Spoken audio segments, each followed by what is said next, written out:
And we're live.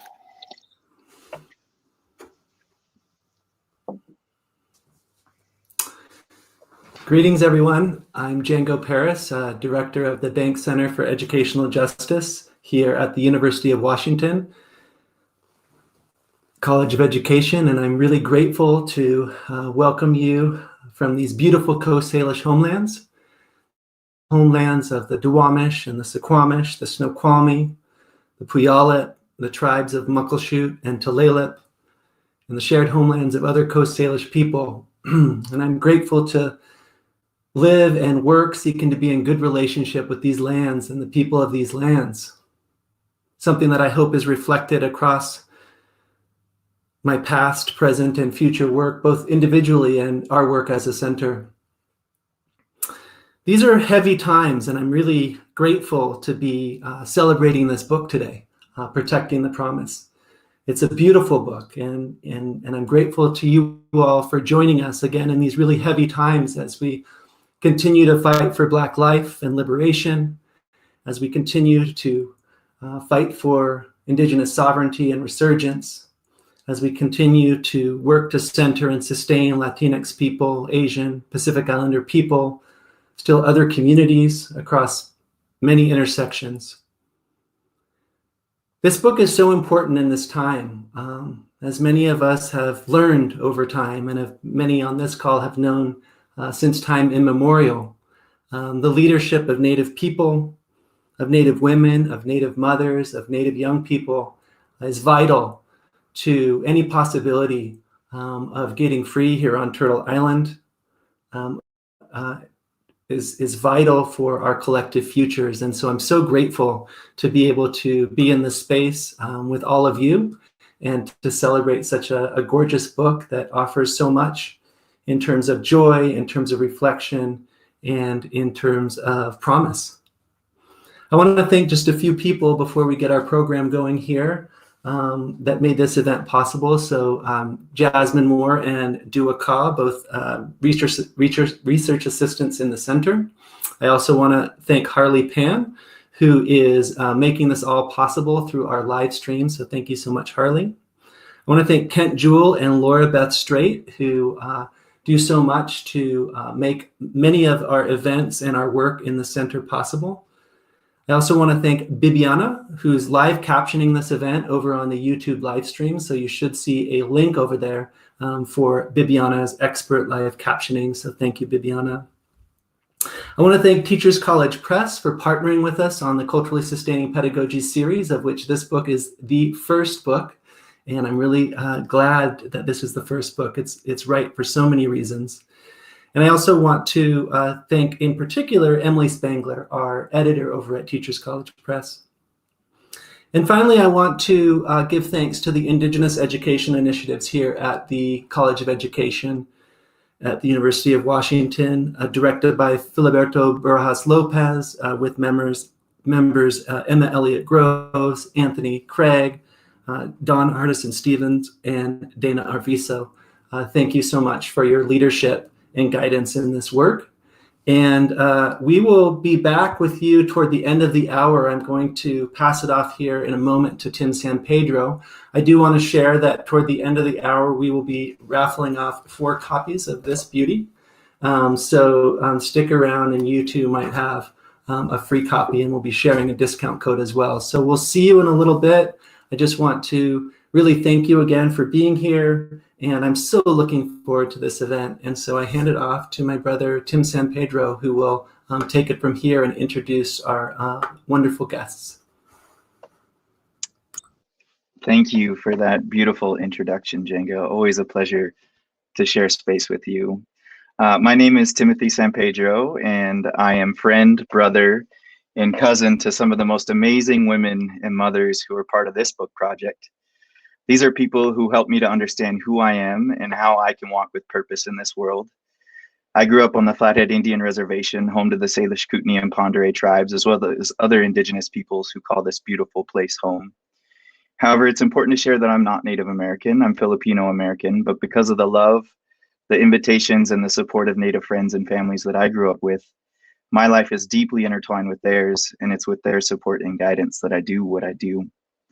These mothers here with me, whether directly or indirectly, helped me to earn my doctorate and earn a professorship at some big university in the Midwest. So I'll just take a moment to share who they are to me so that you all can hear their stories and feel their impact.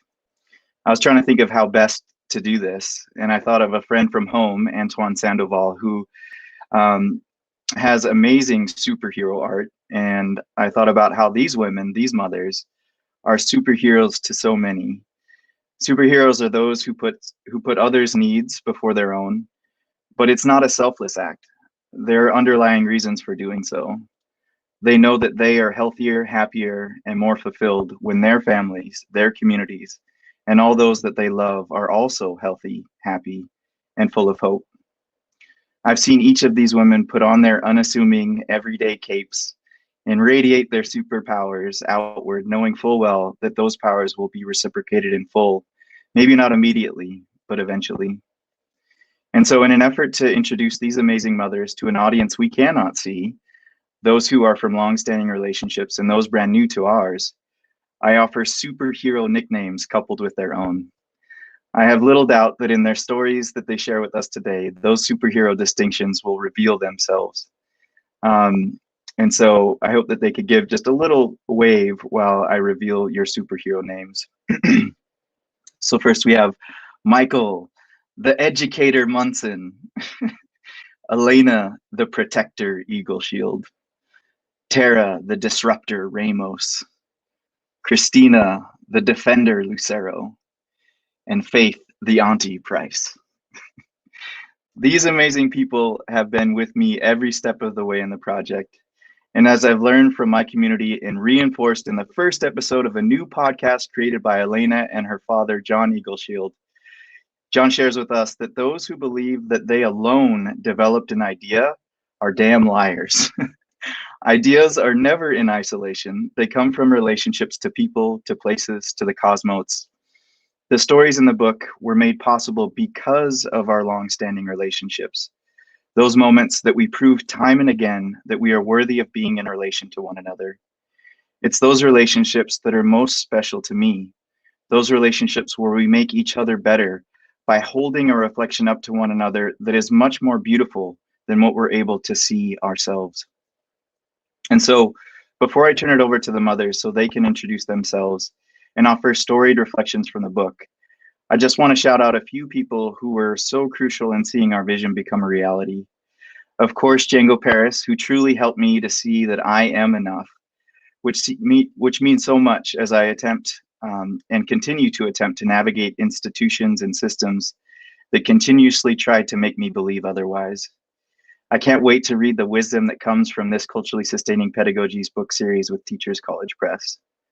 To my mama, Joyce Retling, who has always been my first reader, my first listener, the person I first loved, thank you for providing the vision for this book cover. To Michael Lozar, a childhood friend whose family took me in as one of their own. Thank you for making my mother's vision a reality with your beautiful digital art. To Megan Bang for providing a forward that captures all that we had hoped in these stories. To Jessica Matsaw, who provided the beautiful poetry dedication. She can't be here, but she said to send along her love from her family and from the Fort Hall Indian Reservation.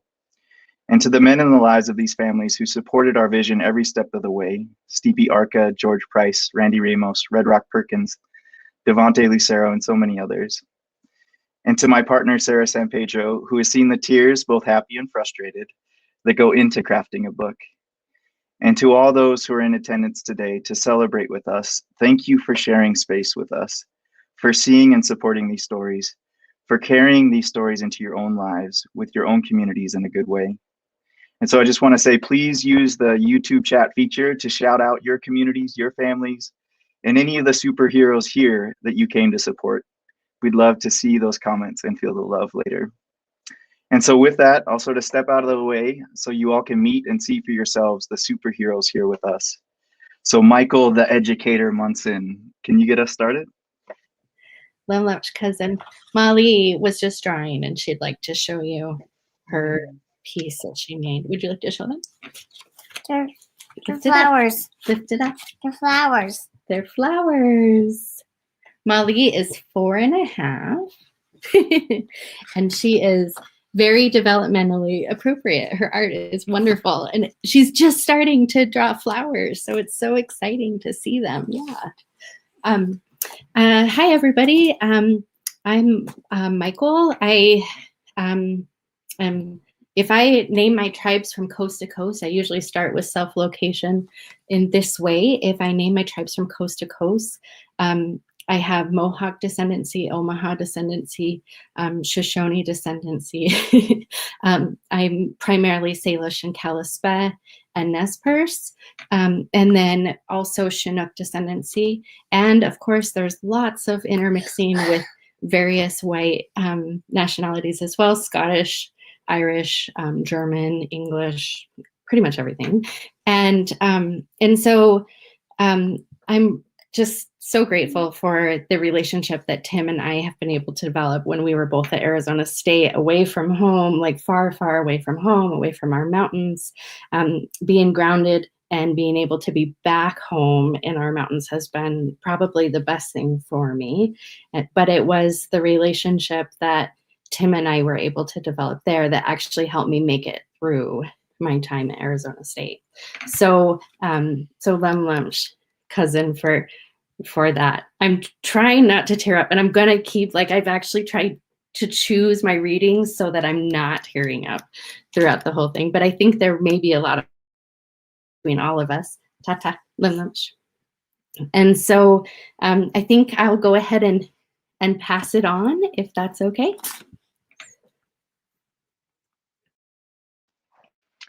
Midakyapi, Alayna Eagleshield, Demachiapi, Yuha Chantewasenape, Chuzapi, Lakol Chajaki, Hochokakudepiwi, Na Ichunkshi, Kailin, Echiapi, Naha, Lakol Chajaki, Taonia Wakawi, Na Chinkshi, Gakia, Shkata, Lakol Chajaki, oh, Chajaki, Warikti Natri Uchtawisa, Na Mahasani, oh, Chungshi, Chinkshi,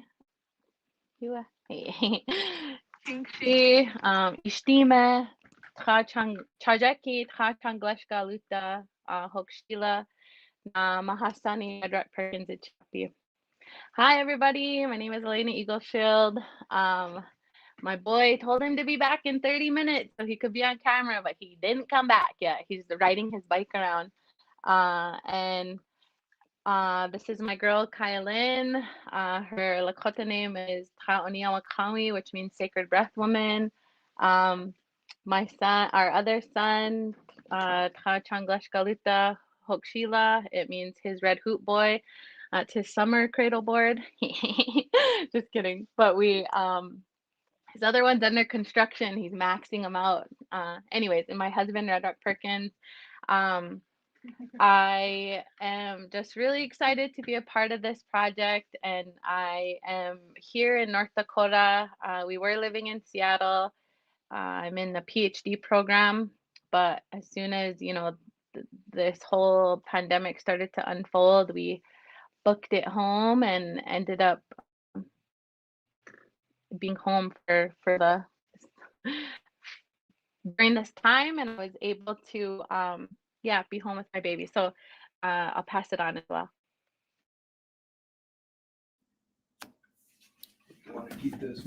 Uvanga Kalak, Katia Mingurunga, Akaga Inyukuk. Ataga Walter Dowd, Anaga Kalak, Apaga Stu McWilliams, Uvanga Nunayakik, Ikayuktuk, Pikiktunga, Savak, Iglukik Tuak, Red Fox Consulting. Hello, my name is Kalak, or Tara Ramos. I'm of the people of Kayana, where my family is from. And my mother is Inyukuk, or Anne-Marie Dowd. And my grandfather is Walter Dowd. My grandmother is Kalak, who is my Ating, which means I'm named after her. My father is Stu McWilliams. He's Irish and Scottish, so got the best of both worlds, I think. and I am a community activist, and I own my own business, Red Fox Consulting. My daughter, Sila, could not join us today because she is working, but she wanted to send her love to everybody, and was really grateful for the opportunity to be a part of this book. I wanted to say that I'm really, really proud of my brother, Tim. He's the one that made this happen and created this opportunity for us to be in relationship together. And we all find that relationship in the world where you are meant to be in the same space together. And I was lucky enough to be in space with Tim when I was 18 years old, and we were at the University of Montana together. And I'm really grateful for that relationship, because it also sustained me like it did you, Micheal. He was my brother in arms against a racist institution, and was always my silent backup. And I really appreciated that. So kudos to you and this beautiful book. Thank you. Passing it on.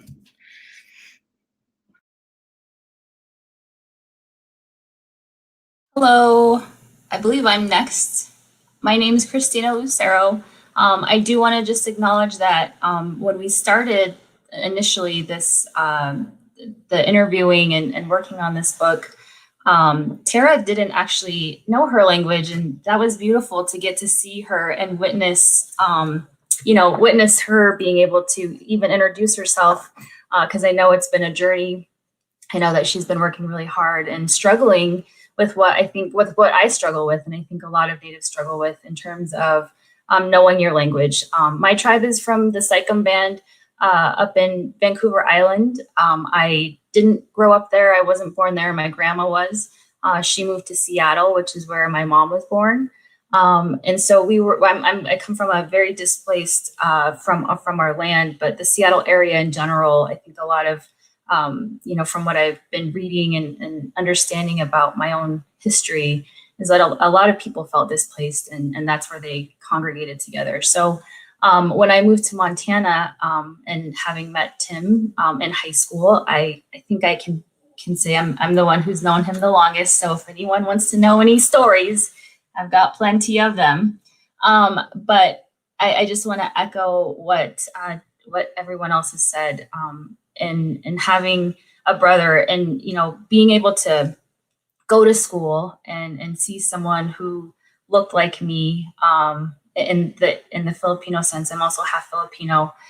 It was really nice to have that identity, because nobody else knew what chicken adobo was. Nobody understood what pancit was, and Tim and I definitely shared lots of good meals together, as well as finding each other and identity and belongingness. So I just want to thank him for that. And as such, it was really easy to be able to share these feelings, the stories that are shared in the book. I do have to say, when I was reading through it, I thought, oh man, I hope people don't take this the wrong way.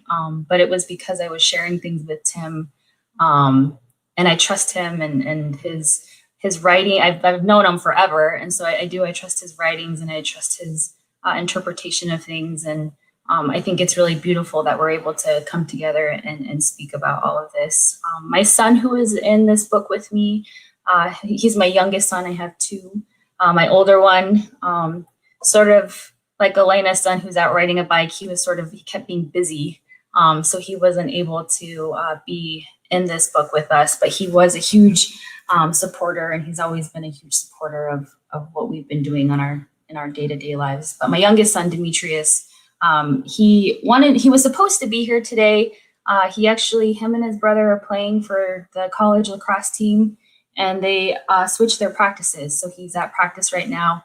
I wish he said something like he wished he could be here, but he didn't.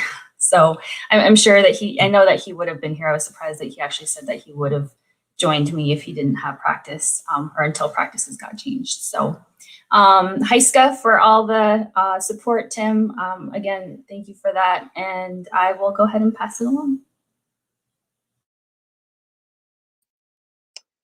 Okay, it's me, Waniki Suk. My name's Faith Price, and I'm a descendant of the Assanet Band of Wampanoag, as well as being African American and European American. So I was thinking as people are introducing themselves, Tara and Michael, we might be related on our Scottish, Irish, or German heritage, beyond being now sisters from this research project. But yeah, I, like Kristina, grew up away from my tribe, who's in Massachusetts. I grew up on the Flathead Indian Reservation.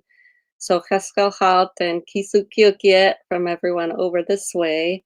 And let's see, I met Tim at the University of Montana, and he was a really close friend of my brother, and we were all in journalism school at one point together. So it's been a real treasure to be part of this project with my friend Tim, as well as I knew Kristina since she was a little girl. I knew Tara since she was in high school. I helped recruit her to U of M. Michael, I've gotten to know through more through this project, but I had met her before this. And then Alayna and her wonderful family. It's been wonderful to get to know everyone. And yeah, I've treasured our time together. And thank you, Tim, for capturing all these amazing memories of me and my daughter through her college years. I think this book is a real treasure for us, and being able to reread some of these humorous and poignant, I guess, conversations that we had over the years. So I let's see. I'm also a student at Washington State University in prevention, and I work in Missoula at our urban Indian health clinic there. I think that's all else. I should wrap it up. Thank you for those beautiful introductions. We're trying to figure out the best way to sort of share story from this point forward, and we thought about just reading some excerpts from the book itself. I know that there's some of you out there who have picked up the book and have started reading it, but just offering entry into those stories, and then maybe something that has changed since then. It's really interesting because my partner Sarah, she read it, and then she had all these tabs on the side, and I wanted to every time she set it down, I would sneak over and grab it and see which part was she really interested in. But it's so cool to hear the laughter, you know, as she's reading, to see the tears as she's reading, and I know that there's just so much power within these stories and within these women. So we're just gonna go ahead and read in that same order, just some excerpts from the book. So Michael, if you could get us started, that'd be great. Lemlepsh, Tim. I would also just like to take a second and say, Kristina, Lemlepsh, for sharing that statement about your statement about hoping that these things that we've shared with one another throughout this process are held with love and known that everything that we have done has been with good hearts, and that the decisions we made to include things or not to include things hopefully were made in a good way, never with ill intention. So I also have some of those thoughts. So I think I was really having a hard time just trying to decide which piece to read from. But I think because it brings much of who I am and who Molly is together, I will read a piece on identity detours, which kind of just brings it all together. I would also just like to thank everybody who has been a part of all of these conversations for years, and for my lifetime, and Molly's as well. So identity detours. Micheal recognizes that she is white presenting, and that settler colonialism has been disruptive and destructive within her immediate family.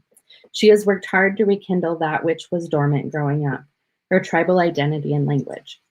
Long ago, her grandmother, because of her light skin and blonde hair, decided to leave the reservation, which severed Micheal's connection to her tribal knowledges and language when she was growing up. She feels that there's so much shame that's associated with not knowing her language, feelings that CP has helped her work through.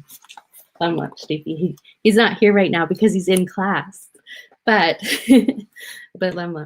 it's been a long journey for Micheal to have a better understanding of who she is culturally. She is coming to understand her identity and place in her community.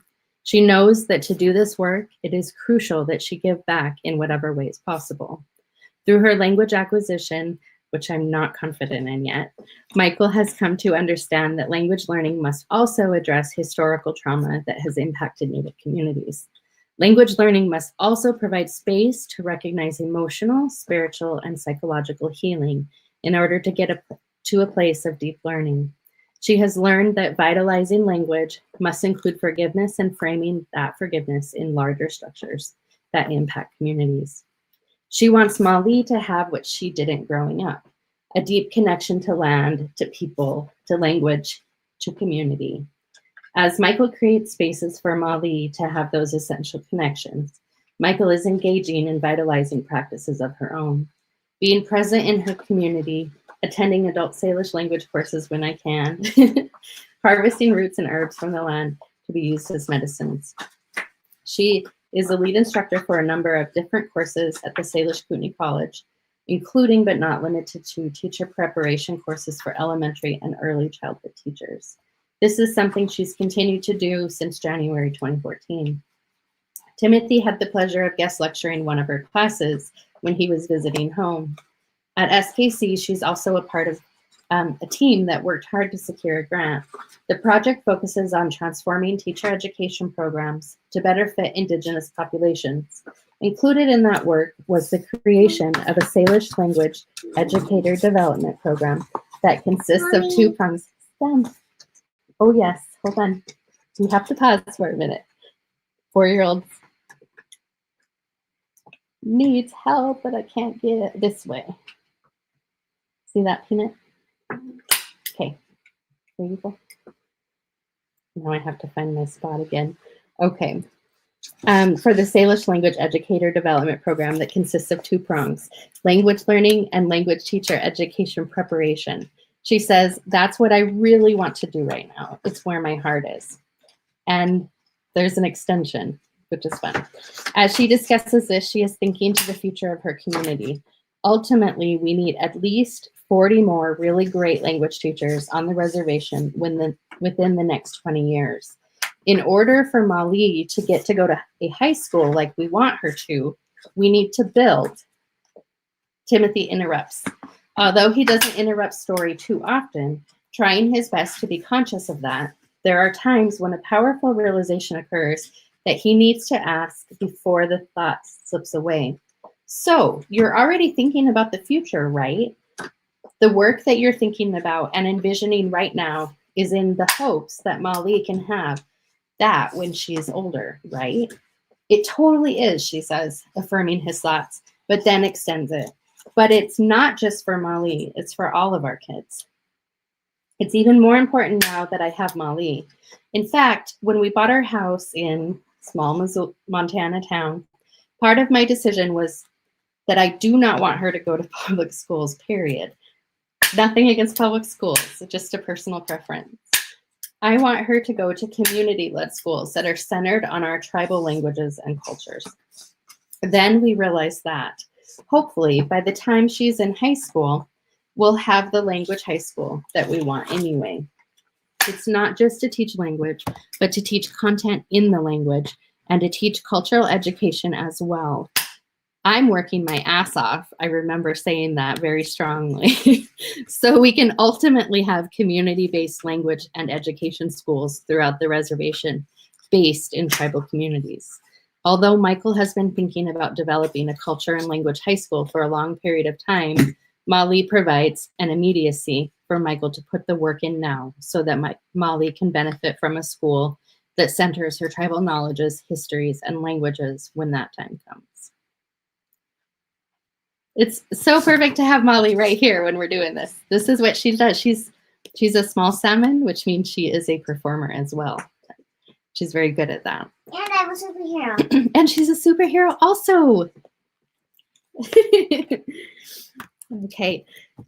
So just a couple of things since here. I don't want to take up very much time. That was a pretty long reading. But we're excited. The Salish Language Educator Development Program is graduating the first cohort of students this year. Steepy is one of them. So excited. They have worked their asses off. If anybody, excuse me for that, but they have. I'll just say it again. Molly has grown tremendously since this time. And I'm excited that our community is beginning. Hold on just one sec. Our community is beginning a culture and language studies effort as well at the college. Okay, I better take care of business. Excuse me for a moment.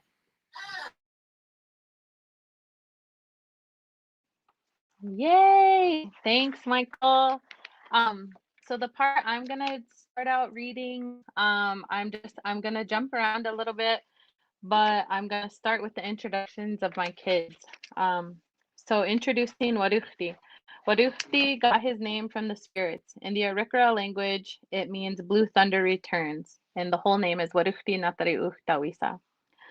Warukhti proudly wears his long hair in 2 braids. He insists on that. He was 4 going on 5 years old at the time of this project. Since the day Warukhti and his grandfather John Eagleshield Sr. would speak to him in Lakota. Alayna has a number of videos of the 2 of them together, John speaking Lakota.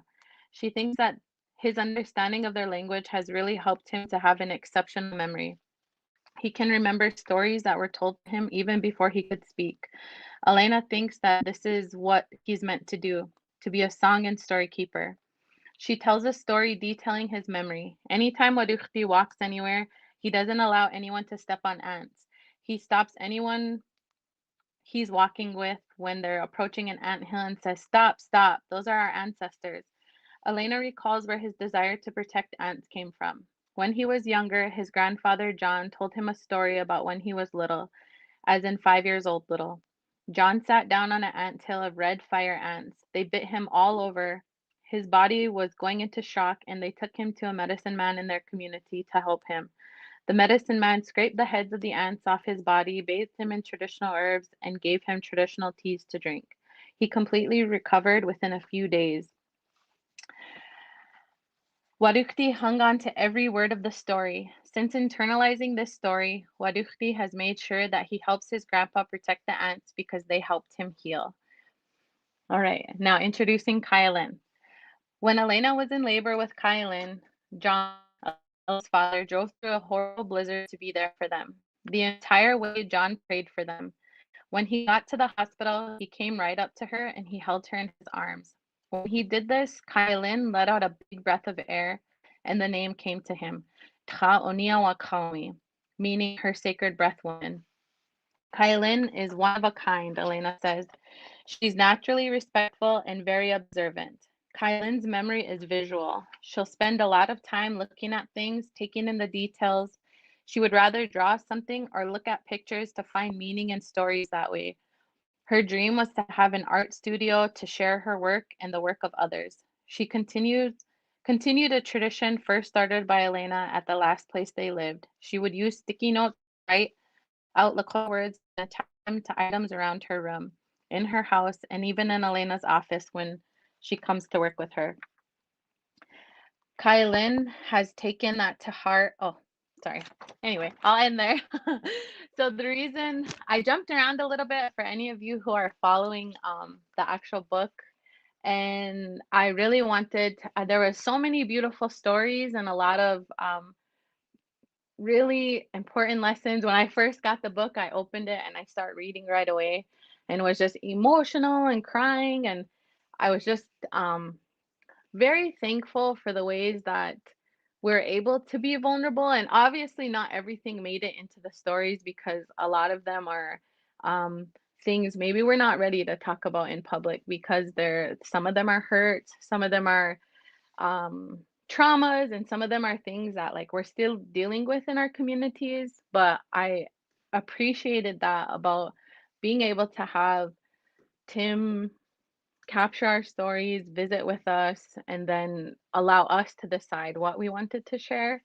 And the reason I chose the introductions of my kids is because a lot of the work that I do within my community now is I'm the co-executive director for the Mini Wichoni clinic and farm, and I'm also helping to co-found with a group of, all of it is community work, but we're still working to develop the Miniwichoni Nakichiji Wo'unspe, which is the Defenders of the Water School. And one of the things that is constant and it remains really vital is our healing and the things that we need to do towards that. And a part of that is really speaking life and prophesying over our children and thinking about ways that we become good mentors to them, that we speak life into them, that we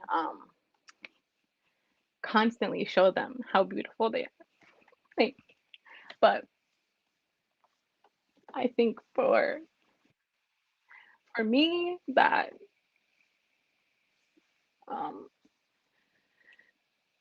is really important in the work that we do is we learn how to be good mentors, good aunties, good uncles, good grandmas, good grandpas, and to have my dad be involved in both of their introductions and to see like how I didn't have grandparents. My dad was older, and so everybody thought my dad was my grandpa. But for them to have people speaking life into them is invaluable for me and my family. And so, thank you.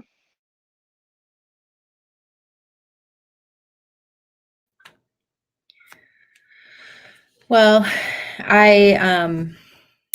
I'm next, I guess. I wanted to just share briefly that this is Spokane. We're based in Spokane, and my daughter and I presented at the city council, I think in 2016, to convince the city council to get rid of Columbus Day and instead have Indigenous Peoples Day. And so, what I thought would be good would be to read my speech and then my daughter's speech, who was a 8th grader at the time. So she was very young, but she got up in front of all of the city council and all the members all the community members that were present and spoke. So I'm going to go from there.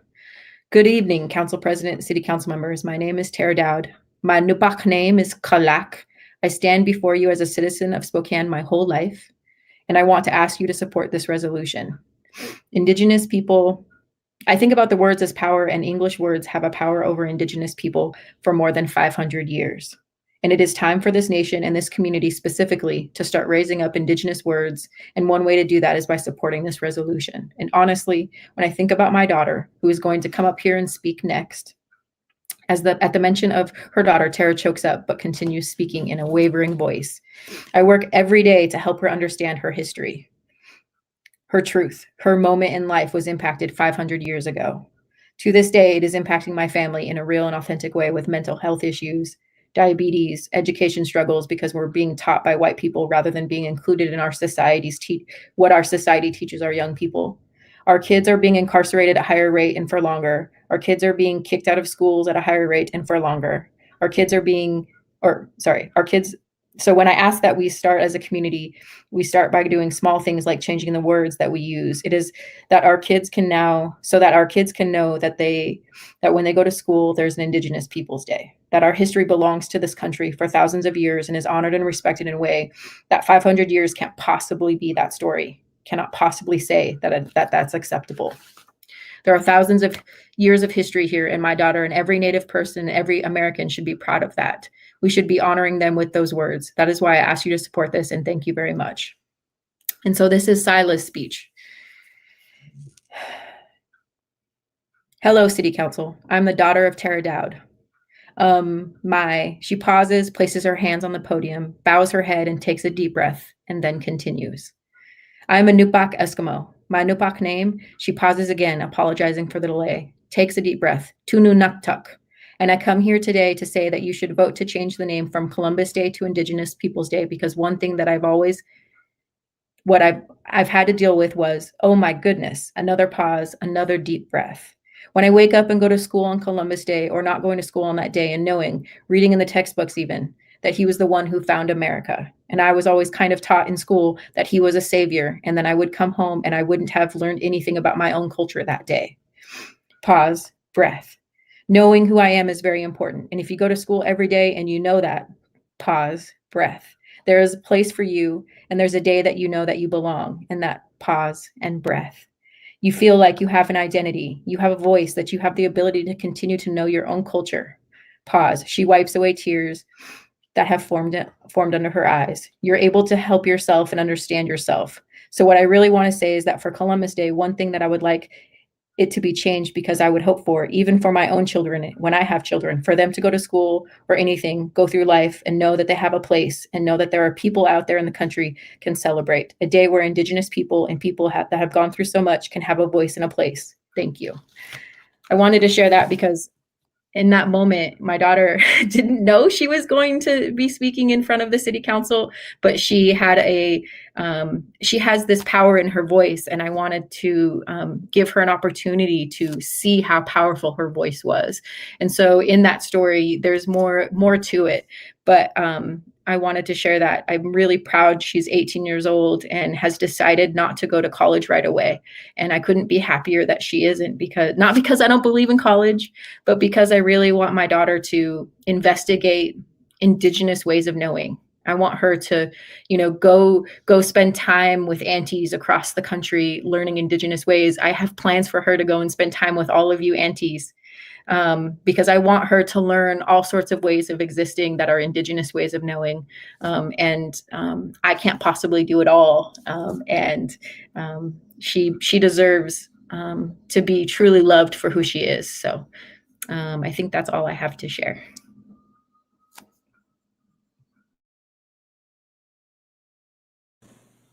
Okay. So the section that I was going to read, it's funny because I didn't know that Tim was going to give us superhero names, but it's so fitting for the kind of person that he is, because he's always been very thoughtful. Like even in high school, he was like, he'd write these like notes that were just beautifully written, and like his penmanship would be, it was just really pretty. Anyway, so I couldn't decide. I had a few different stories that I wanted to share, and I wasn't sure which one I wanted to share until I heard my superhero name of Defender, and I think it is pretty fitting. This one is under the Enduring Lacrosse section. During this tournament, Kristina was taking pictures of Demetrius and Ashton with her long-range camera lens. To get a better angle of her photo, she came over to the home sideline because that was the side he was positioned. She wasn't by anybody or blocking anyone's vision. She made sure of that. She began to hear murmurs from other parents. What is she doing here? She doesn't belong here. When she looked their way, they continued more harshly. Why don't you go back to where you came from? Those words reminded her of the first time she had been discriminated against, and that memory made her hands sweat and tremble. She continued to take pictures and focus on her son in an effort to hide the effect of their words. That was until one of the fathers started berating Demetrius's teammate who had been laid out on the field, injured, saying, come on now, get up, quit being a baby. You didn't even get hit that hard. Kristina could no longer stay quiet and challenged the dad. Are you really going to talk shit to a kid laid out on the field? But this response only invited more unwanted taunting. You have beautiful eyes, he said to her, and then followed it up with, you don't belong here. Go back to where you came from. On the field, Demetrius said it was just as bad. He recalled opposing players hitting their masks to mimic the Hollywood version of a native war cry. He also heard mock powwow singing. It got so contentious that one of the refs stopped the game and asked for players on the field to come together in an effort to calm things. When they were gathering, an opposing player said, what is this, a powwow? One of Demetrius's teammates, who is native, the other native he played with besides his brother, asked, what do you mean by that? The opposing player couldn't or didn't respond. The referee ignored the comment or didn't realize how offensive it was. He told all of them, in response to trash talking on the field, to talk with their teams and encourage good sportsmanship moving forward. After hearing her boys tell her the story of what had occurred on the field, Kristina wanted to make sure that other Native players didn't have to endure what her boys had. So she approached the head coach, who also sat on the board of the Montana Lacrosse Association, and asked for guidance on how to best move forward. He suggested that she go to the association's website and file a complaint, which she did, detailing all that occurred. On his own volition, Demetrius's freshman coach emailed the Helena head coach explaining the origins of the medicine game, that it belongs to the Indigenous peoples of North America. He also shared that type of behavior on the field was active and blatant racism against his Native players. He implored the Helena coach to take action with his team by using this as a teaching moment, helping them to understand the origins of the sport and to respect the sport and the people who play it. In an effort to strengthen and unify the team, the coach also made this teaching a moment for his own team by having Demetrius and his brother tell the team what had happened on the field and how it made them feel. This wasn't an easy conversation for the three Indigenous young men, Demetrius, his brother, and the other Native teammate to lead. Demetrius said this action from his coach earned his respect. He actually stuck up for us. He took the time to teach us about the origins and meaning of the game, that it is an Indigenous sport they played back in the day to settle disputes, fights, or arguments. This prompted Demetrius to watch a documentary titled Crooked Arrows, available for free on YouTube, to learn more about this sport he loves and the ways Indigenous people use the sport in a productive way. He discovered that, from what he learned, the Iroquois tribe in New York first started playing it, but the field was much, much longer, miles long sometimes. And I guess I decided to pick this story was because we're in lacrosse season right now, and my kids are playing at the next level, which is really supportive, but also to just sort of, it's still happening. And that was disappointing when I was reading these stories. Some of the things that I was telling Tim about during the time that we were interviewing, I wanted it to get better, and it hasn't. And just how much it means to have someone speak up for you. I think that we can see that in the verdict that just came out recently.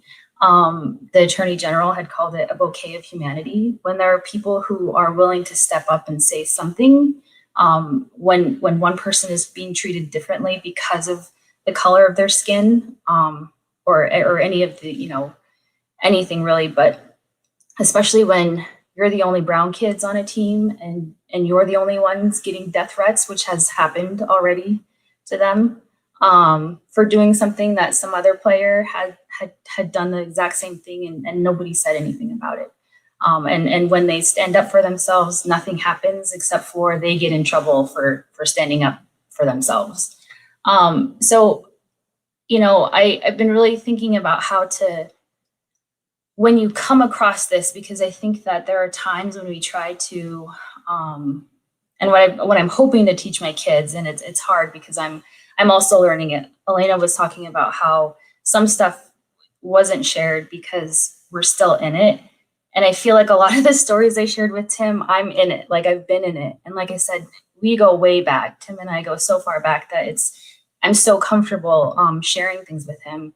And so it really is as if I'm talking, I was talking to him, when these were told. And I think that it's important to know that we have to meet each other in the middle of where we're at.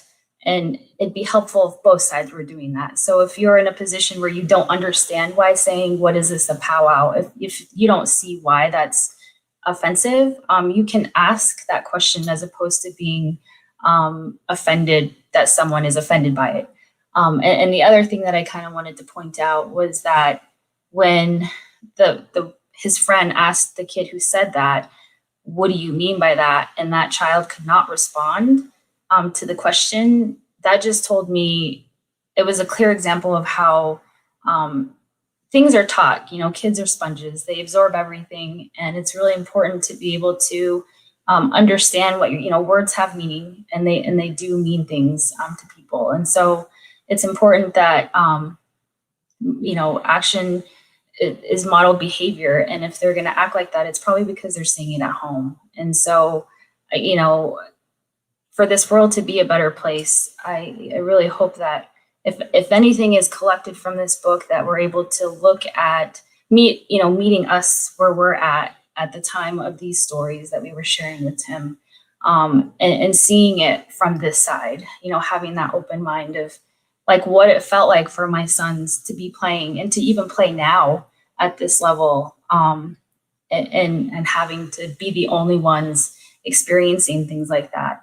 And that was my understanding of when we first started this book, was that Tim really wanted to share that, like share how things are share how lessons are taught and learned between mothers and their children. And it's, like I said earlier, it's just really hard because I'm still in the middle of it and I'm still learning how to deal with that. And it's really, it's sad to see that my kids are also in that same position. But I do hope that by sharing these stories, people are able to, we can learn from each other and hopefully move forward in a collective way as opposed to an oppositional way. So I'll go ahead and pass it along. It's been fun to hear all of these amazing stories. I haven't got to read the whole book yet, so hard act to follow all of you, but yeah, thank you for sharing your stories.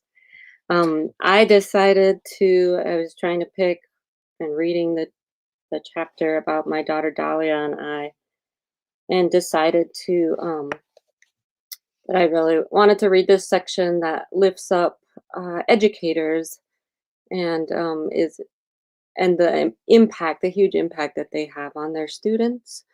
And I'll just read about her first Native instructor. And it starts, initially, Dahlia majored in chemistry, but she switched to anthropology her sophomore year, partly because it was the only major in which she had the opportunity to take an American Indian Studies class. She was excited to have this opportunity to learn about this topic, and she was excited about another new experience, something that had never occurred in all of her schooling. She had a Native American professor, Micheal Carpentier, Baweting Anishinaabe. I apologize if I mispronounced his tribe. She was taking her first American Indian Studies class, and the combination of taking that type of course and having Micheal teach it helped her experience school in a whole new way. It was one of the first times where I actually felt like my opinion was valid because I knew more than the other people, she says. That really changed a whole lot for me because before I had to take this required humanities course, which was just like a bunch of Greek and Roman philosophers and stuff. And I guess for once I could be one of the more active voices. And I think that changed how I saw myself as someone who has worthy different knowledge. She saw herself in the readings and in the materials. She could relate her lived experiences to the content being taught. And when she shared those experiences in class, she wasn't silenced by the instructor, but encouraged to share those experiences. We read a lot about Native activism, and I was like, oh, so like what my grandparents and family do, she thought, feeling as though her life was the very fabric of the course. She found herself having quite a few talks with Micheal beyond the confines of the course, something that she had very little desire to do with her other instructors. Through these discussions, Micheal helped her in thinking through what she wanted to do in her professional career, talking through potential outcomes. He helped me realize that a career in law would actually be able to help more for not just my own family and tribe, but more people around the country, more Indians around the country, she said. And learning more about tribal sovereignty, because in my experience, you don't hear anything about tribal sovereignty in public education, but sovereignty has been a movement since contact. Those intricacies of policy and law are not taught. And so I've become really interested in learning more about the rise of tribes and the status of American Indians as tribal and US citizens. It was powerful being able to delve as much as I wanted into federal Indian policy because I could contextualize lived experiences, history, and ongoing settler colonialism. Faith remembers the phone calls home from Dahlia while she was taking this course, the excitement in her voice, how motivated she was to learn more, and the pointed questions she was asking about things Faith knew about. I was just really excited for her because she would call home and tell me the things she learned in her class and how excited she was getting to learn those things, Faith said. And before, I feel like she wasn't as interested in her Native heritage. That's how I felt anyway. That was my interpretation. She just didn't grow up in an Indian community all the time. Dahlia respectfully disagrees with her mother on this, which is in the next section. And yes, she does have some good points. So, and yeah, I learned some things too about her. I guess it's like I can I could contextualize things more, like, oh, so this is why I feel so different all the time, Dahlia says. Faith adds, I realized at some point that this was the first time she had had an American Indian teacher in her entire life, like never throughout elementary, middle school, high school, none of that. But I remembered her saying to me that she felt like she could contribute to this class and her voice really mattered because she knew about these things and they were relevant to her life. I just thought that is so important. It's so key. And I mean, to go through your whole educational career without having that feeling is just wrong. So that's why I chose to read that one. I just wanted to lift up all of you that are educators out there in the audience, including my parents who are teachers or both teachers as I was growing up. And I remember they would come home from work in the evenings and be grading and doing work all evening. And I said to myself, oh, I'm never going to be a teacher. So really, my hat's off to everyone that does that work, and you make such a huge impact. I did get emotional when my daughter would call telling me how excited she was in this class and how much it completely changed her whole trajectory of where she was headed with her career and her life, and Micheal as her instructor. And thanks to him, I really it was huge for us as a family and instructor. So yeah. Wow. Thank you for all of those stories. It just took me back to those moments where we were having conversations. I know that many of you said interviews, but it just felt like connecting with family, and connecting with you all again. And to hear the extension of these stories and the meaning of these stories, it means so much. And I hope that these are gifted to the world and received in such a good and loving way, because they were shared in such a good and loving way. And I thank you all for honoring us with your stories, for living your stories, for living your truths, and allowing others to see that power and to feel that power as well. Thank you all. Yeah, I just want to echo that, Tim. Just a huge thanks. And I think one of the things that I've learned from your sharing today, that I felt reading drafts and versions of this book across the last couple of years, is the responsibility of receiving this gift. And so I really hope everybody who receives this gift takes that responsibility seriously in terms of learning from these stories in a good way and taking them forward in a good way. And so I'm going to introduce Dua Ka and Jasmine Moore, who are going to raffle off some free copies of this beauty. And so if you want to come along, Jasmine and Dua, that would be perfect. Thank you, Django. So we want to raffle off 4 free Protecting the Promise books. If your name is selected, Teachers College Press, the publisher of this book, will reach out to you via email about how to receive it. And it will be the email that you use to register for this event. So our first raffle winner is Jessica Figerstrom. Jessica Figerstrom. Our next one is Nathaniel Stewart. Nathaniel Stewart. Third is Ashley McCorrell Powell. Ashley McCorrell Powell. And last is Cheyenne Brady. Cheyenne Brady. Once more, congratulations to all the winners. Again, please keep an eye out for an email from Teachers College Press. And thank you to the more than 160 people who registered for this event. And now I will pass it on to my colleague, Jasmine Moore. So yes, shout out to all of our raffle winners who will be receiving a free copy of Protecting the Promise. I'm a little jealous of you.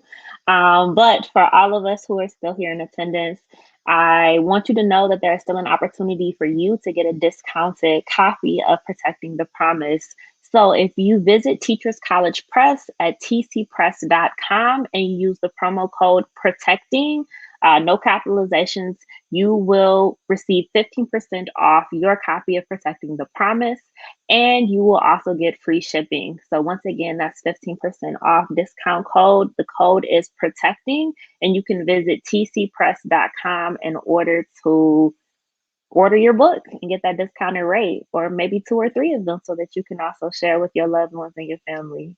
And thank you for everyone who is attended.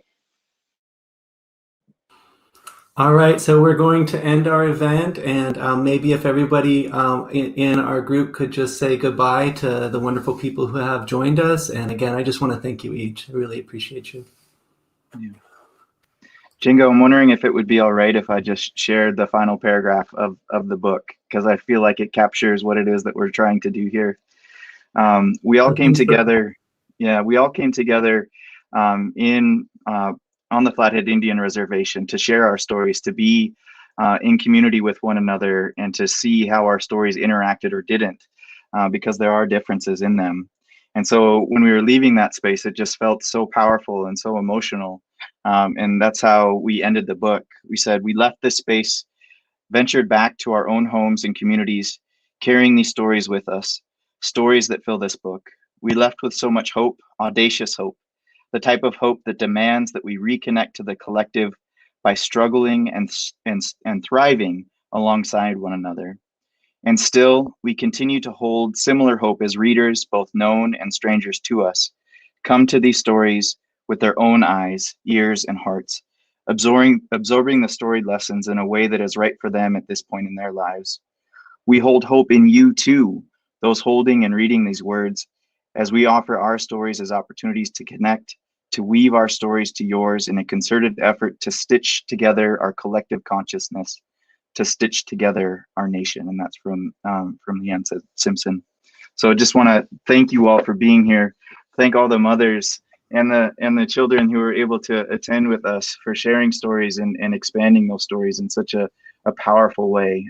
This was a moving moment for me, and just so happy that you all could attend and share that with all of us. All right, peace and blessings, everybody. Doksha. Bye. Message